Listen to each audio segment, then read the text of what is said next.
Assalamu alaikum, dear class 7th students. I am teacher Waqar Yasin from Government UPS तरकपुरा.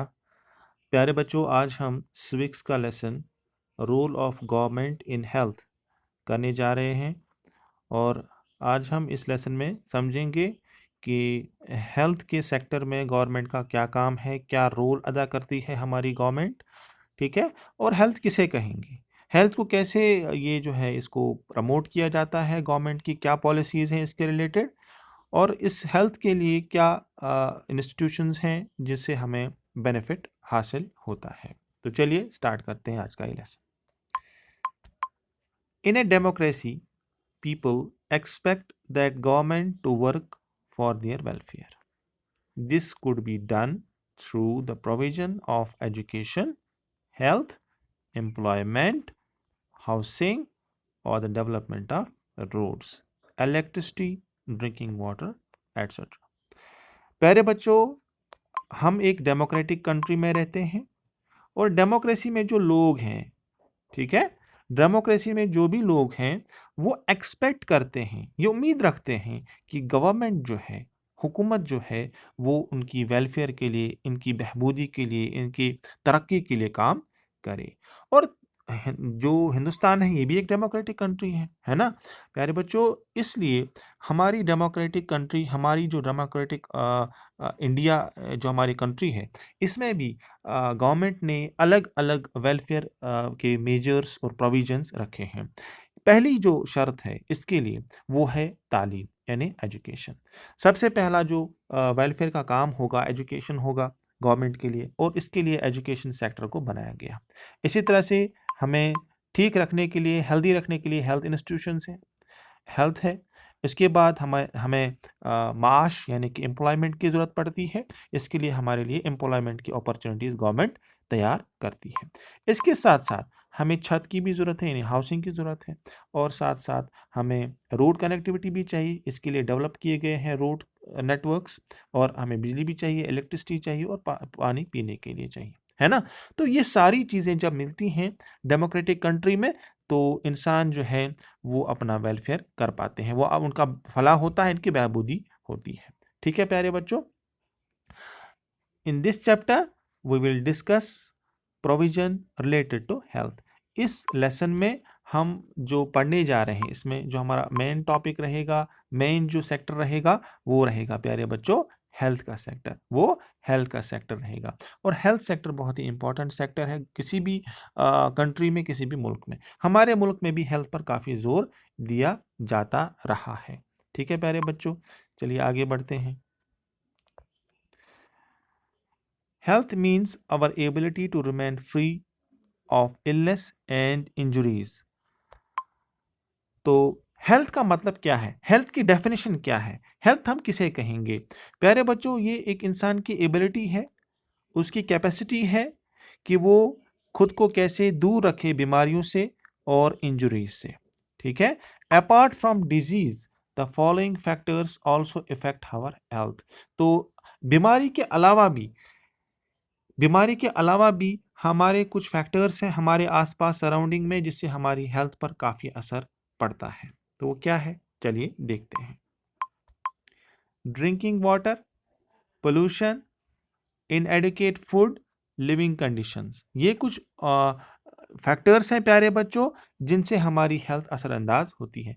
पहला है drinking water. अगर हमारे पास साफ पानी ना हो पीने के लिए, तो उससे क्या होता है, वाटर बॉर्न डिजीजेस होती हैं, पानी से पैदा होने वाली बीमारियां हो जाती हैं इंसानों को लाक। जैसे टाइफाइड है ना, ये एक ऐसी बीमारी है जो पानी, गंदे गंदे पानी को पीने से होती है ना।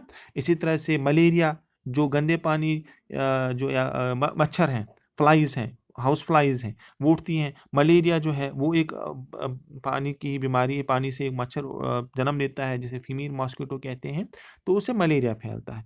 तो ये ड्रिंकिंग वाटर साफ होना चाहिए जिससे हम जो है पी सकें और बीमारियों से दूर रख सकें खुद को। ठीक है प्यारे बच्चों, दूसरा जो फैक्टर है दैट इज पोल्यूशन। जो हमारा आसपास का माहौल होना चाहिए वो साफ होना चाहिए, इट शुड बी क्लीन, है ना, साफ माहौल होना चाहिए, पोल्यूशन नहीं होना चाहिए। पोल्यूशन भी काफ़ी इसमें टाइप्स हैं। जैसे हमारे पास एयर पोल्यूशन है, हवा अगर आलूदा हो तो एयर पोल्यूशन है ना, सॉइल पोल्यूशन है, नॉइज़ पोल्यूशन है है ना। इस तरह के पोल्यूशन से हमारी सेहत पर बड़े ही ख़राब असरात पड़ते हैं। इसलिए हमारा इन्वायरमेंट में शोर नहीं होना चाहिए, गंदा माहौल नहीं होना चाहिए, इस तरह से गंदा पानी नहीं होना चाहिए। ये हमारे इन्वायरमेंट के पार्ट हैं, है ना। तो पोल्यूशन से हमने खुद को बचाना है और क्लीन इन्वायरमेंट में ही हमें जो है हमारी हेल्थ जो है वो अच्छी रह पाएगी। एक और फैक्टर हम देख लेते हैं प्यारे बच्चों, वो है इनएडिक्वेट फूड। भरपूर खाना, बैलेंसेड डाइट जिसे कहते हैं, वो हमारे पास होना चाहिए। ठीक है, खाना मिलना चाहिए इंसान को ताकि वो खुद को अपनी हेल्थ को मेंटेन रख सके, है ना। विटामिन्स, प्रोटीन जो हमारे बिल्डिंग ब्लॉक्स हैं, प्रोटीन्स वो हमें मिलने चाहिए वक्त पे। भरपूर खाना मिलना चाहिए और टाइम पर मिलना चाहिए, ये ज़रूरी है। इसके लिए जो है हमारी हेल्थ पर जो है इसके असरात काफ़ी नुमायाँ अच्छी तरह से पड़ते हैं। और एक और फैक्टर है that is living conditions.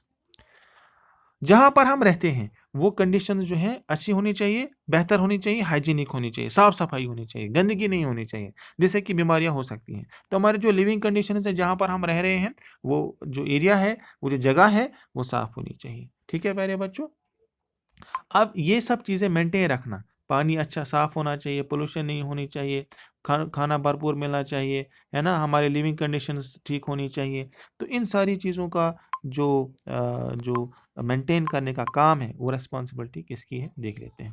This is the responsibility of government to enforce laws and implement schemes so that general public can get clean drinking water, pollution free environment, adequate food which will help in maintaining good health of general public. तो हम कह सकते हैं कि ये कुछ जिम्मेदारी हमारी अपनी भी है और कुछ गवर्नमेंट की भी है कि वो ऐसे कवानीन अगर बनाती है कि जहाँ पर वो कानून में लिख रहे हैं कि भाई लोगों को साफ़ पानी मिलना चाहिए, उनको माहौल जो है साफ़ वहाँ पर पोल्यूशन फ्री एनवायरनमेंट होना चाहिए, उनको भरपूर खाना मिलना चाहिए, राशन मिलना चाहिए, उनकी हेल्थ जो है मेंटेन करनी है, हमने इसके लिए हमने हालत इंस्टीट्यूशंस को कायम करना है। तो ये सारी चीज़ें जब हम वो तैयार करेंगे, ऐसे लॉज़ बनाएँगे, ऐसी स्कीम्स बनाई जाएँगी, ऐसी स्कीम्स तैयार की जाएँगी, तो इनको इम्प्लीमेंट करना, इन स्कीम्स को, इन लॉज़ को एनफोर्स करना, इन लॉज़ को जो है इनको इम्प्लीमेंट करना और प्रैक्टिकली इन लॉज़ को जो है एनफोर्स करना, ये गवर्नमेंट का काम है।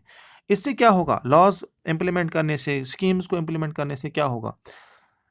इससे जो चीज़ें गवर्नमेंट ने वादा लिया है, इसका जो है उन्होंने रिस्पॉन्सिबिलिटी ली है, वो पूरी हो जाएँगी वो चीज़ें। जैसे हमारे पास गवर्नमेंट आती है, कोई भी गवर्नमेंट जब जो है कोई भी स्कीम लाएगी, कोई भी लॉ बनाएगी, तब तक वो बेकार है वो चीज़, वो स्कीम, वो लॉ, जब तक ना उसको अमली तौर पर अमलाया जाए।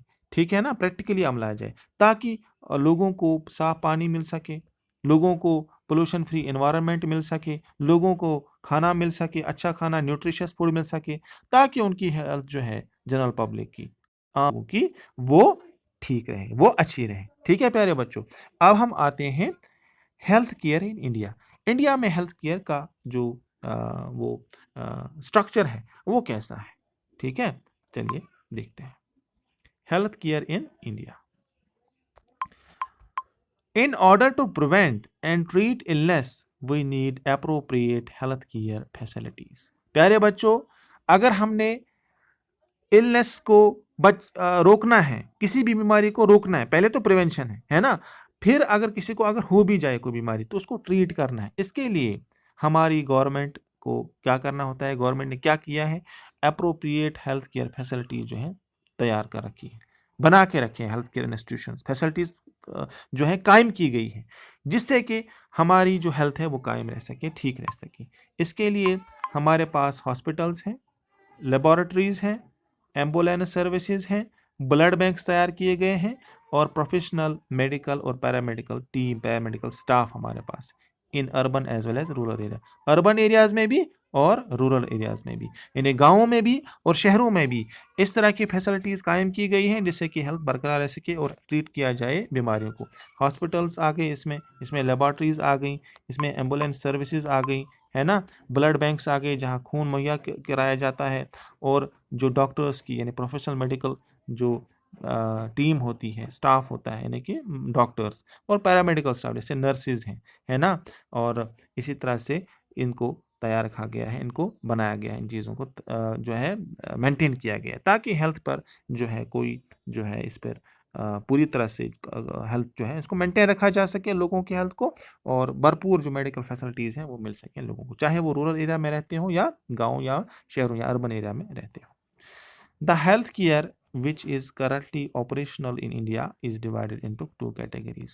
अगर हम हेल्थ सेक्टर की बात करें प्यारे बच्चों, हिंदुस्तान की बात करें हेल्थ केयर के बारे में, हम इसको देखें स्ट्रक्चर को, तो हेल्थ केयर जो है, हेल्थ केयर ऑपरेशंस जो हैं वो इंडिया में दो कैटेगरीज में बांटे गए हैं। वो कौन कौन से दो कैटेगरीज हैं वो हम आगे नेक्स्ट वीडियो लेक्चर में स्टडी करेंगे। आज के लिए प्यारे बच्चों इतना ही। अगले वीडियो लेक्चर में नए टॉपिक के साथ आपके सामने हाजिर होंगे। अल्लाह हाफिज़।